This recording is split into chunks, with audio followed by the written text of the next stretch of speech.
Good morning everyone. आज हम लोग परमुटेशन में फंडामेंटल प्रिंसिपल ऑफ काउंटिंग सीखने जा रहे हैं। तो एक एग्जांपल से समझाता हूँ। सपोज करो कि आपके पास थ्री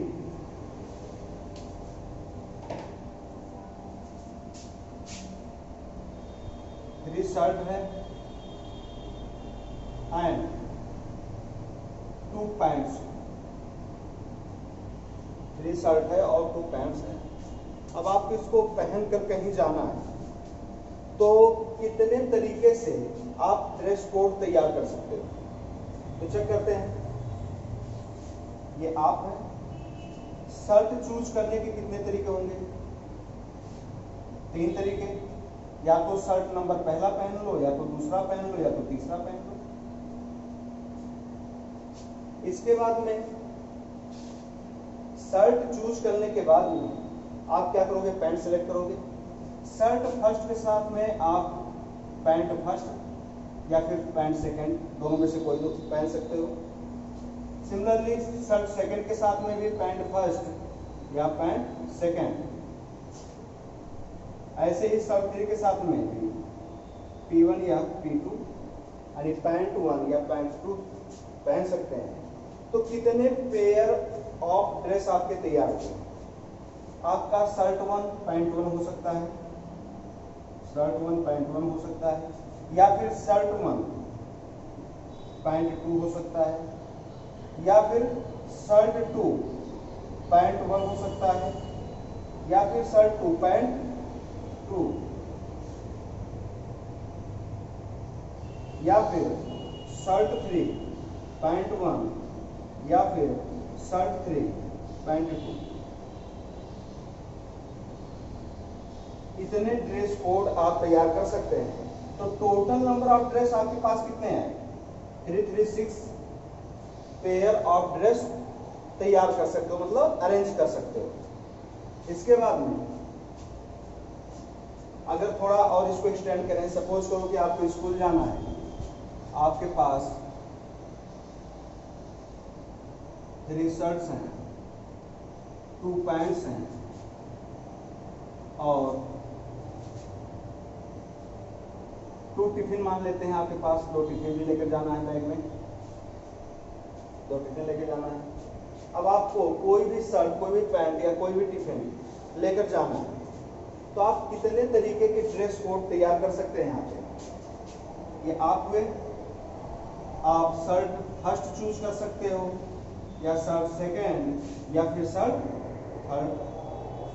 शर्ट चूज करने के बाद पैंट, आप पैंट 1 भी ले सकते हैं या पैंट 2 भी, या शर्ट 2 के साथ में पैंट 1 या फिर पैंट 2, या फिर शर्ट 3 के साथ में पैंट 1 या पैंट 2।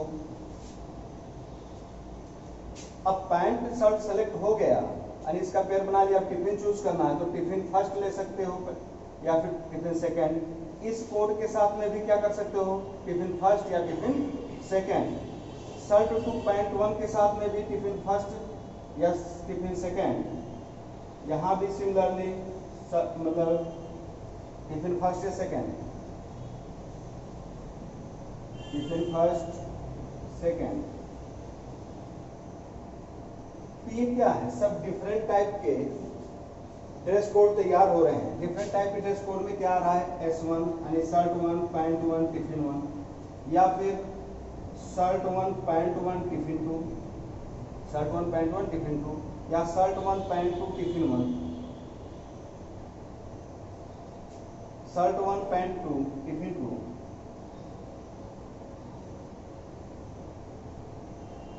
या फिर सिमिलरली यहां से भी देख सकते हो। तो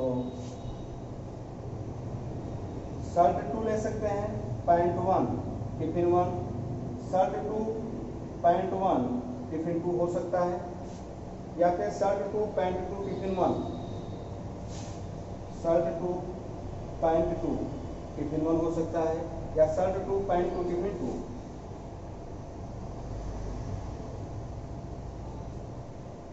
यहां से shirt 3 pant 1 tiffin 1, shirt 3 pant 1 tiffin 2 हो सकता है, या शर्ट 3 पैंट 2 टिफिन 1, या शर्ट 3 पैंट 2 टिफिन 2।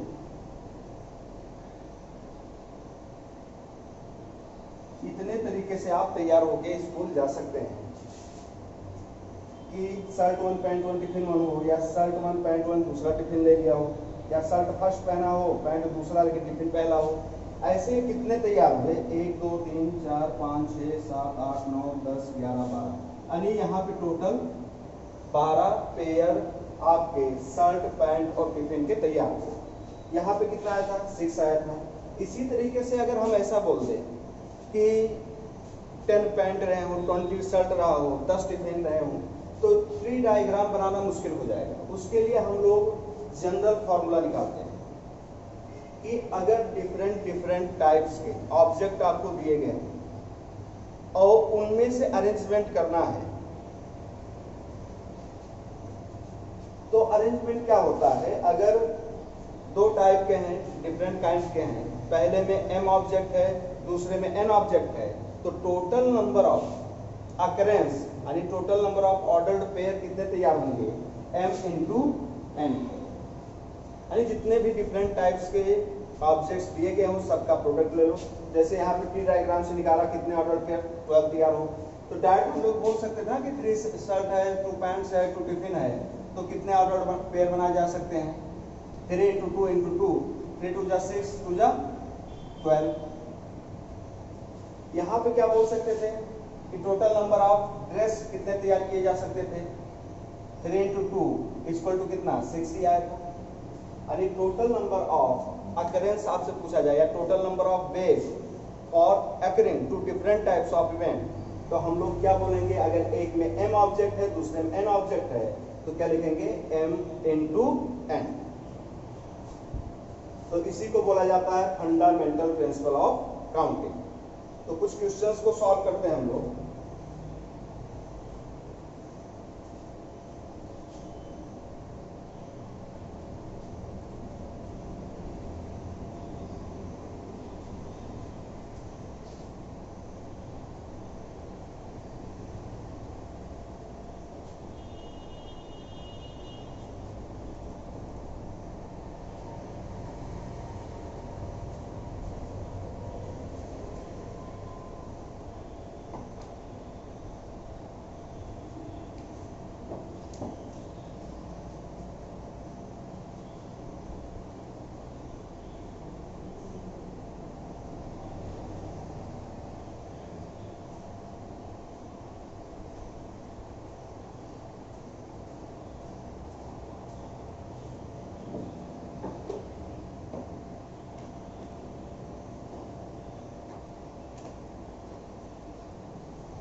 जैसे क्वेश्चन उठाते हैं एनसीईआरटी का,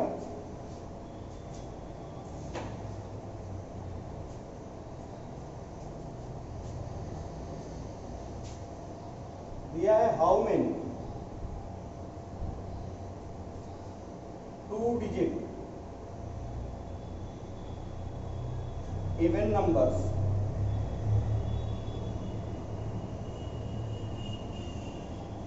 can be formed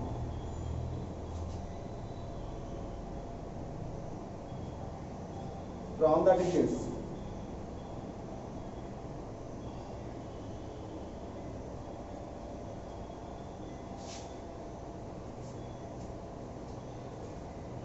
one, 2, 3, 4 and 5. If the digits can be repeated,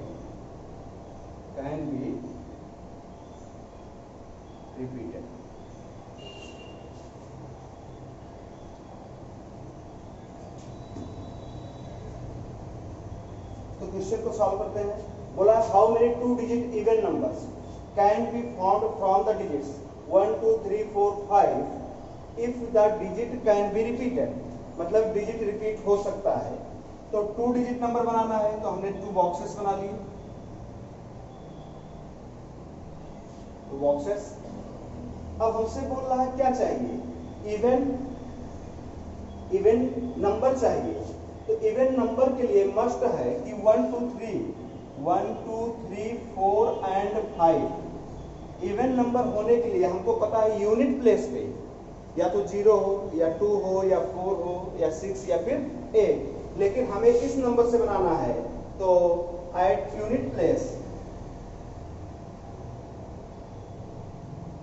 at unit place we can fill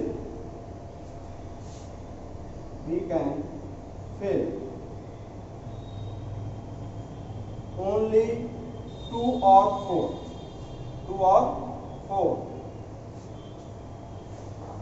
for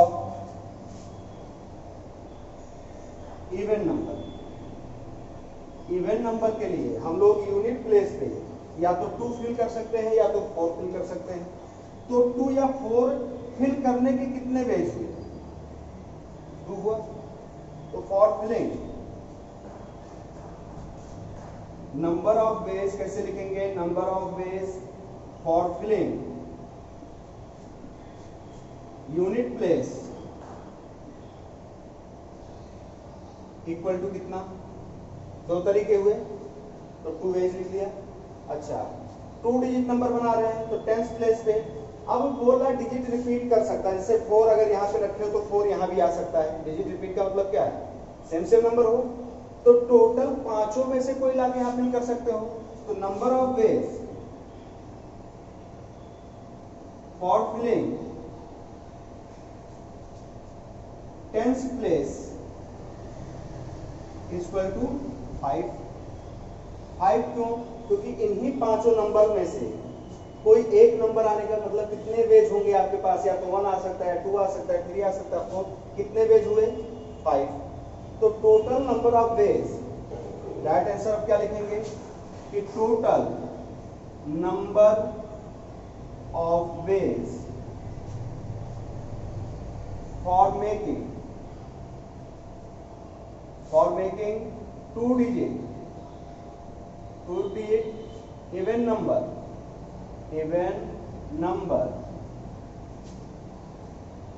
from the digit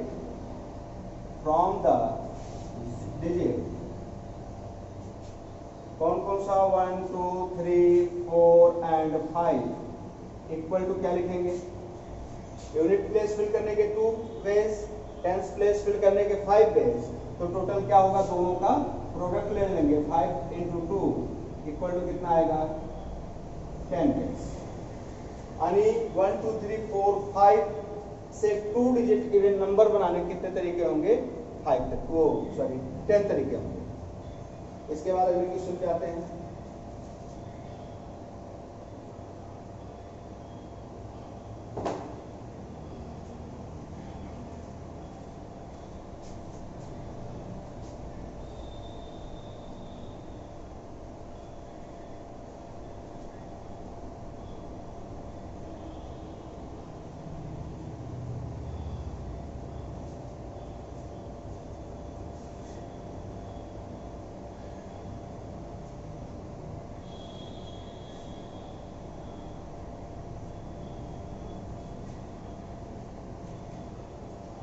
यह एनसीईआरटी का फर्स्ट क्वेश्चन है, how many 3 digit numbers can be formed from the digits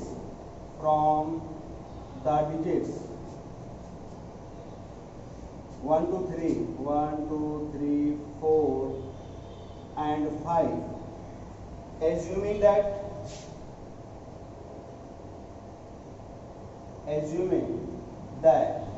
first question क्या बोल रहा है, repetition of digits is allowed। Second question क्या है इसका, repetition of digits is not allowed.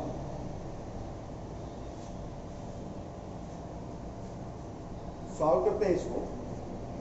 क्या बोला, how many 3 digit number can be found from the digit. तो डिजिट किससे बनाना है, 1 2 3 4 एंड 5। इन्हीं डिजिट से कितने डिजिट नंबर बनाना है, 3 डिजिट नंबर बनाना है। तो 3 प्लेसेस मैंने लोकेट कर दिया।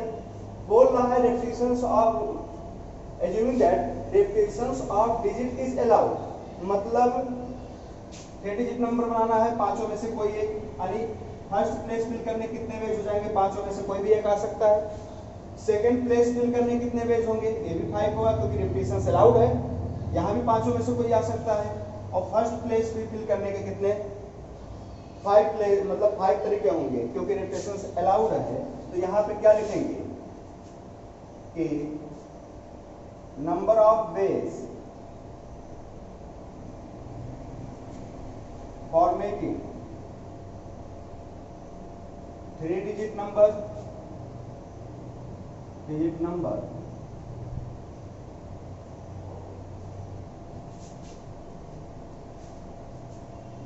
from the digit क्या है, 1 2 3 4 and 5, when repetitions of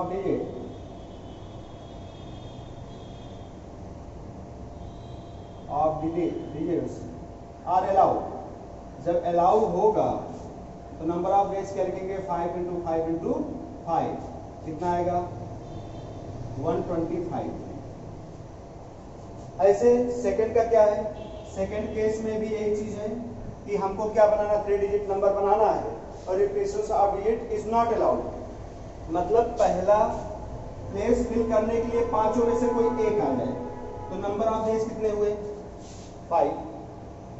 अब repetitions अलाउड नहीं है, मतलब इन्हीं पांचों में से कोई एक आ गया। अब कोई एक आ गया, अब उसको दोबारा नहीं रखना दूसरे प्लेस पे, तो बचे कितने, 4। अब 4 में से दूसरा प्लेस फिल करने के लिए आएगा, तो number of ways for filling second place is equal to 4। अब 2 डिजिट का यूज तो कर लिया 2 प्लेस के लिए इन्हीं पांचों में से, तो अब लास्ट वाला प्लेस फिल करने के लिए कितने नंबर्स बचे हुए हैं, कोई तो यूज हो गया, उसका यूज तो करना नहीं, बचे कितने, 3। तो नंबर ऑफ वेज फिल करने कितने होंगे, 3। तो पूरा डेफिनेशन ऐसे लिखेंगे, number of ways for making 3 digit number from the digit 1 2 3 4 and 5 when repetitions of digit is not allowed is equal to, हम लोग लिखेंगे 3 × 4 × 5। तो कितना आएगा, कितने वेज होंगे, 60 वेज होंगे जब हमको 3 डिजिट नंबर बनाना होगा। इसका यूज करके 1 2 3 4 and 5 when repetitions of digit is not allowed। तो बाकी पहले एक्सरसाइज के और भी क्वेश्चन सॉल्व कीजिएगा। Thank you.